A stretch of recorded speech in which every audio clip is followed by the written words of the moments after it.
شهر رمضان الذي أنزل فيه القرآن هدى للناس وبينات من الهدى والفرقان فمن شهد منكم الشهر فليصمه ومن كان أعوذ بالله السميع العليم من الشيطان الرجيم بسم الله الرحمن الرحيم إن الحمد لله القائل في كتابه العزيز ولا تؤتوا السفهاء أموالكم التي جعل الله لكم قياما نحمده سبحانه وتعالى ونشكره ونؤمن به ونتوكل عليه ونصلي ونسلم على خير خلق الله سيدنا ومولانا محمد وعلى آله وصحبه ومن تبعهم بإحسان إلى يوم الدين والسلام عليكم ورحمة الله وبركاته. Adúpẹ́ fún Ọlọ́run bá tí ó tún ṣe ní ọ̀rùn fún wa láti jí sáyé láàárọ̀ yìí pẹ̀lú ayọ̀ àti àlàáfíà ara. Àgbé apá ó ṣe gbé, àgbé oríkèríkè ara wa ó tún ṣe gbé nínú oṣù Ọ̀wọ̀, nínú oṣù àlùbáríkà tó tún fún aláǹfààní láti tún bẹ̀rẹ̀ àwọn iṣẹ́ olóore títẹ̀ ní Ọlọ́run bá dákun kó fún wa ní àṣeyọrí oṣù náà. Tí a bá gbàgbé ohun tí a ń gbé yẹ̀wò iná ni àkọlé tọ́lọ báyìí pé ní Dawru Ra'i fi Hifzi Nafsi wal Mali fil Mujtama'i, role of the leader in ensuring security of lives and properties. Iná ni ojúṣe olórí láti mójútó ìdáàbòbò ẹ̀mí àti dúkìá láwùjọ. Ní àná ohun tá a yẹ̀wò náà ni Hifzu Nafsi, ìyẹn náà ni security of lives, ìdáàbòbò ẹ̀mí tí olórí gbọ́dọ̀ mójútó. Àdẹ̀mú àwọn àpẹẹrẹ wá lóríṣiríṣi. Nínú nǹkan tá a sọ náà ni pé nínú ẹ̀sìn àwọn mùsùlùmí òdodo kódà kí yàn ṣe ti pa yàn, ṣẹ̀rí àsọ pé a ṣe investigation, a ṣe ìwádìí, a rí pé ó ṣèṣì ní lóòótọ́. Bó ṣe wá ṣèṣì yẹn náà, owó kan bẹ tán ń pè ní díyà, wọ́n ń pè ní owó ẹ̀mí, yóò sì san fáwọn aráalé rẹ̀ tí ò dín ní 55,522,000 lọ́wọ́lọ́wọ́ báyìí. Ni pé ó ṣèṣì pa ẹ̀mí kan tí ń sọ fún wa pé ìsìláàmù ẹ̀sìn tó mójútó ẹ̀mí ọmọ ẹ̀dẹ́ ènìyàn, tó bàbàrà ẹ̀mí ọmọ ẹ̀dẹ́ ènìyàn ni. Ẹ̀sìn tó wá gbé èèyàn sí ipò yẹn iná ní wọ́n máa pààyàn káàkiri ayé, ẹ̀sìn ìpé ní ejò lọ́wọ́ nú. Gbogbo bí wọ́n ti ń kọ̀mẹ́tì máa pa ní ẹ̀ṣẹ̀ yẹn, ẹ̀mọ̀ pàwà mùsùlùmí kọ́lá wà ń bẹ̀ ní tòótọ́. Kọ́dà kó lárùn-ún sí, kọ́dà kó máa sọ Lárúbáwá, ẹ̀rí àwọn tí ń jẹ́ ọ̀tá gbogbo ẹ̀ náà ń ṣe tí wọ́n ń disguise bí ẹni pé mùsùlùmí ni wọ́n, kọ́lọ̀mbà kí ó ṣàánú. Now, ìtawà fẹ́ gbéyàwó lẹ́nì, òun náà ni Hifzul Mal, ìdáàbòbò dúkìá. Súrà tí a fi wọlé yẹn, ayà yẹn Suratul Nisa, Quran chapter 4 verse 5. Ọlọ́ni wala tu'tu sufaha'a amwalakum. Ọlọ́ni ẹ gbọ́dọ̀ fún àwọn òmùgọ̀ èèyàn, òmùgọ̀ tí ò lè manage owó, ẹ má fún lówó yín o. Ẹ má jẹ́ kó jẹ́ olùdarí yín nípa ètò ìṣúná owó. Ẹ̀rí, a gbọ́dọ̀ yín àpá kó máa jẹ́ olórí tí ó wá máa sọwọ́ ìlú báṣubàṣu, àwọn nǹkan tí ó ṣe gbọ́ sétí, àwọn wá ná millions lé lórí. Ọlọ́run wọ́nu wà bẹ́ o. Ó ní amwalakumul lati ja'ala Allahu lakum qiyama.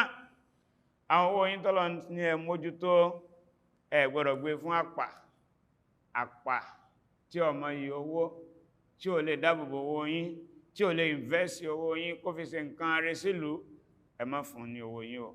Ìyẹn ni pé ńgbà tẹ́ bá fẹ́ yan olórí tẹ́ fẹ́ yan ò gbọ́dọ̀ jẹ́ àpà. Ó fẹ́ jẹ́ olórí ní federal ni o, ó fẹ́ jẹ́ olórí ní state ni o, ó fẹ́ jẹ́ olórí even ní local government ni o, kọ́rọ̀ ó fẹ́ jẹ́ olórí ilé iṣẹ́ kan, kò gbọ́dọ̀ jẹ́ àpà. Ní àgbọ́yé àwa mùsùlùmí òdodo, ẹni tẹ́ fẹ́ yàn lólórí yẹn kò gbọ́dọ̀ jẹ́ àpà nínú tí ẹ̀sìn wa tí ó sọ fún wa nìyẹn. Náà tá bá ń sọ̀rọ̀ dúkìá, inú alákọ̀ọ́ta gbọ́rọ̀ mójútó ni wọ́n ní ifsul mali min jihatil wujud. Ìdáàbòbò owó ni pé báwo la tẹ̀ fẹ́ kówó jọ, bó la fẹ́ ṣiṣẹ́ tí mọ̀ ń mówó wá. Ìjọba gbọ́dọ̀ mójútó ètò employment, ẹ̀rí iṣẹ́.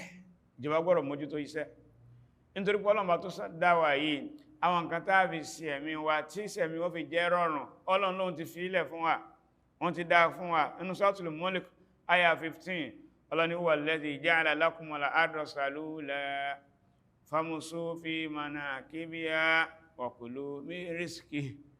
Ọlọ́run ọba òun rọ ilẹ̀ fún yín, ẹ máa wá rìn ní orílẹ̀ yẹn, kẹ́dẹ̀ máa jẹ nínú àwọn àrísìkí ilẹ̀, nínú àwọn nǹkan tá a pèsè sórí ilẹ̀.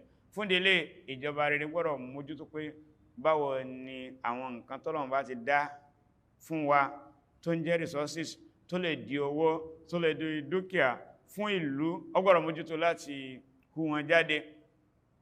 Ẹ̀rí Ọlọ́run bá bọ́sì bàbára kákìrùn tó ń jọ Jímọ̀. Ọlọ́run fa idha qudiyatis salatu fantashiru fil ardi wabtagu min fadlillah.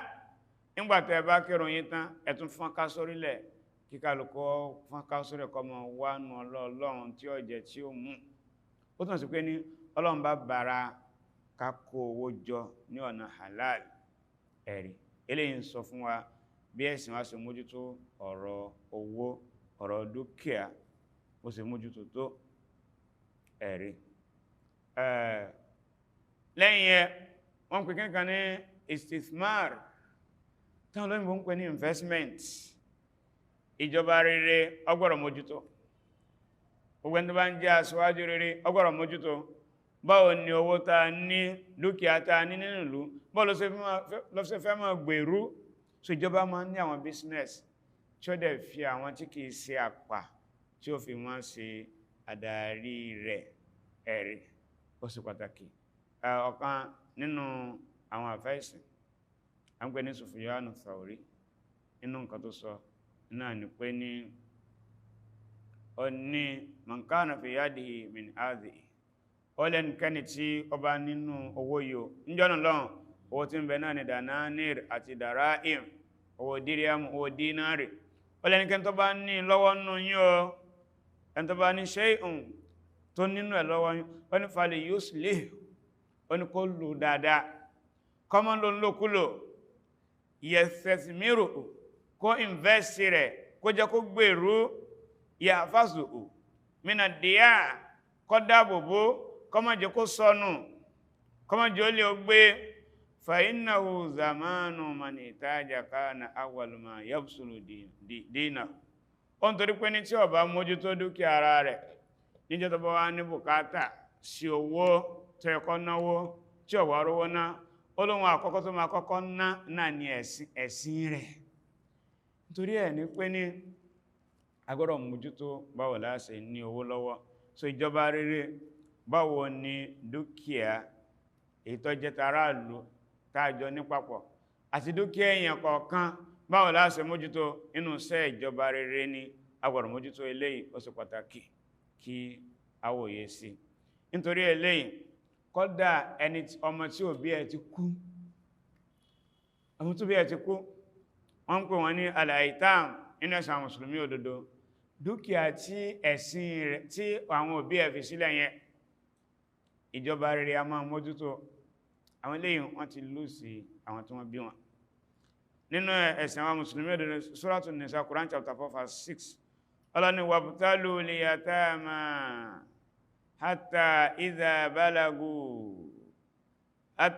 balagu nikah fa in anastum minhum rushdan fadfa'u ilayhim amwalahum wala ta'kuluha israfan wa bidaran an yakbaru. Ó ní àwọn tí wọ́n ń jẹ́ àwọn ọmọ òrukàn yẹn o, ẹ mójútó wọn. Dúkìá tí àwọn òbí wọn fi sílẹ̀, ẹ mójútó, tí táwọn ènìyàn fi dàgbà, táwọn náà fi márì, tí wọ́n fi lọlé ọkọ, tí wọ́n fi fẹ́ yàwó, wọ́n tẹ́ bá wá rí pé wọ́n sì bàlágà o, ẹ wá dá àwọn dúkìá wọn, ẹ dá padà fún wọn. Ẹ dẹ̀ má jẹ dúkìá wọn, ẹ dẹ̀ má nà nínú àpà, ẹ̀rí títí tí àwọn ọmọ ìyá fi dàgbà. sínú ẹ̀sìn àwa mùsùlùmí òdodo bó ṣe ní àmójútó dúkìá tó kódà àwọn ọmọ tí òbí wọn ti kú ẹ mójútó. Ó tún wá sọ̀rọ̀ tó le fáwọn ẹnìkan tó jẹ́ pé ní tí ó máa jẹ́ olórí ẹbí tí bàbá tó bí àwọn ọmọ tó dà wọ́n lẹ̀ táwọn ọmọ yẹn kéré tó wá fẹ́ gbẹ́sẹ̀ lé gbogbo dúkìá àwọn ọmọ yẹn Ọlọ́run bá wá sọ̀rọ̀ tó le fún wọn. Ó ní innal ladhina ya'kuluna amwalal yatama sulman innama ya'kuluna fi butunihim naran wa sayaslawna sa'ira. Ọlọ́run ní àwọn tí wọ́n ń jẹ dúkìá àwọn ọmọ òrukàn, àwọn tí wọ́n lóbi mọ́ láyé, àwọn kan wá tó yẹ kí wọ́n jẹ́ alámòjútó dúkìá yẹn, tó yẹ kí wọ́n dáàbò bo dúkìá yẹn, wọ́n wá ń jẹ ní títàbòsí.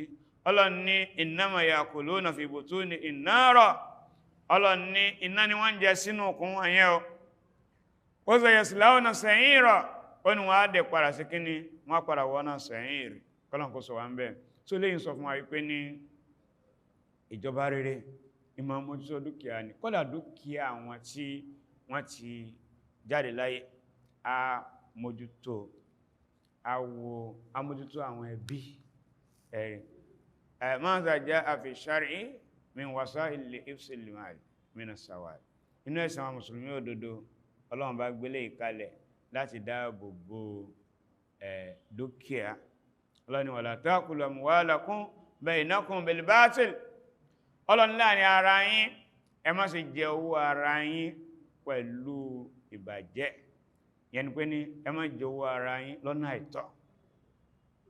Nínú nǹkan tí máa ń fa kí dúkìá ká má jẹ nǹkan náà ni kí ìwà olè jíjà, ìwà ọ̀daràn kó pọ̀ láwùjọ. Ẹ̀rí inú ẹ̀sìn àwa mùsùlùmí òdodo inú tí wọ́n fẹ́ kí ìjọba mójútó ni báwo la ṣe mójútó tá fi dín ìwà ká máa jalè. Èyí tá ń pè ní armed robbery, ká mú nǹkan ìjà olóró ká lọ káwọn ẹni lẹ́nu mọ́lé àbí ká dá wọn lọ́nà lẹ́ni tó fẹ́ jẹ dúkìá wọn. Ọlọ́ni was-sariqu was-sariqu faqta'u aydiyahuma jaza'an bima kasaba nakalan minallah wallahu azizun hakim. Ọlọ́ni olè lọ́kùnrin àti olè lóbìnrin Ọlọ́ni ẹ gé ọwọ́ àwọn méjèèjì kó máa jẹ́ ẹ̀san ìwà tí wọ́n hù, kó wá máa jẹ́ ìyà látọ̀dọ̀ Ọlọ́run bá tán wí ọba tó pàtàkì ni, ọba ọ̀jọ̀gbọ́n ni. Kódà ló jẹ́ ayé Ànábì wa Muhammad sallallahu alaihi wasallam tàbádẹ̀ fẹ́ máa wá ṣerú ìdájọ́ yìí ká máa ṣojú ṣáájú.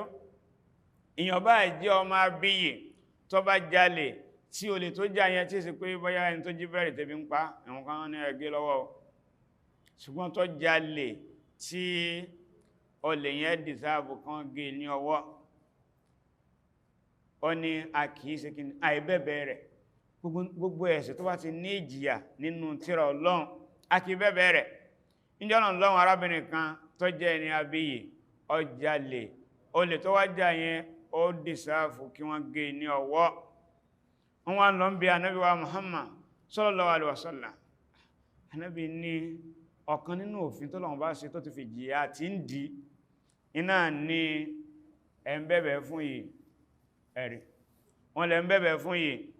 Ó ní innama ahlaka alladhina min qablikum annahum kanu iza sariqa fi'in sharif tarakuhu wa iza sariqa fi'in ad-da'if aqamu alayhi al-hadd. Ó ní tó pa àwọn ẹni ìsáájú run eléyìí o, ẹ má kó bá mi lọ́dọ̀ Ọlọ́run o. Ó láwọn ẹni ìsáájú tí wọ́n parun tó jẹ́ wọ́n parun ni pé ní tí èèyàn pàtàkì láàrin wọn tó bá jalè wọ́n á fi ilẹ̀ pé kó máa lọ lálàáfíà. Tí ẹni tó wá jẹ́ ọ̀lẹ tí ò lágbára tí ọ̀lẹ tó fẹ́ gbà lẹ̀ tí iṣẹ́ yẹn pàtàkì tó ń bá wá jalè òfin tó yẹ kí wọ́n ṣe lé lórí wọ́n á mú ìjìyà yẹn wọ́n á mú lé lórí. Ààrẹ àdìsí ká nínú Sahih Bukhari àdìsí 3475 nínú Sahih Muslim àdìsí 1688 tí ń sọ fún wa wípé ní ìwà yìí ìwà tí ó burú jáì ni kẹ́nìkan kó wà ọ̀daràn ká fọ́ra lérí, kẹ́nìkan wá hùwà ọ̀daràn ká sáré mú òfin ká mú ṣẹ lórí ẹ̀, ìwà burúkú ni. Bákan náà àyà kan bẹ tó kọdí gbogbo wà bàjẹ́ ìwọ olè jíjà iná wà nù wà yẹn wọ́n máa ń pè ní aya haraba nínú ẹ̀sìn mùsùlùmí òdodo Quran chapter 5 Suratul Maida aya 33 tí Ọlọ́run bá ní innama jaza'ul ladhina yuharibuna Allah Ọlọ́run ní ẹ̀san tí ń bẹ fún àwọn tí wọ́n ń gbógun ti Ọlọ́run ọba wa rasulahu àtòjíṣẹ́ rẹ̀ wa yas'awna fil ardi fasada tí wọ́n dẹ̀ ń hùwà bàjẹ́ lórílẹ̀ an yuqattalu iná ní kí ẹ̀pá wọn aw yusallabu àbíkẹ́sẹ̀ kan wọ́n máa gbélébù aw tuqatta'a aydihim wa arjuluhum àbí kí ẹ gé wọn lọ́wọ́ kẹ́ gé wọn lẹ́sẹ̀ min khilafin ní ìṣípa tẹ́ bá gé ọwọ́ ọ̀tún ẹsẹ̀ òsì lẹ́gẹ̀ẹ́ tẹ́ bá gé ọwọ́ òsì ẹsẹ̀ ọ̀tún lẹ́gẹ̀ẹ́ ẹ̀rí aw yunfaw minal ardi àbíkẹ́sẹ̀ lé wọn kó nínú ìlú àwọn afáwà sọ pé ní irú ọ̀ràn tí ẹni yẹn bá dá irú ìjìyà náà láṣẹ fún wọn fa iza